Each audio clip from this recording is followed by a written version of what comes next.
கேட்கும் மதிகாலையும் பூஞ்சோலை பூக்கும் இளமாலையும் நீ அன்று ஏது ஒரு ஞாபகம் நீ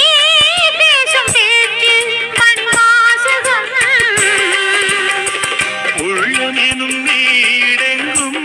உன் அழகை நான் தானே சித்திரத்தை போல் என்றும் ஒட்டி வைத்து பார்த்தேனே என்னை தழுவும் இளந்தளிரே உனக்கென நான் வாழ்கிறேன்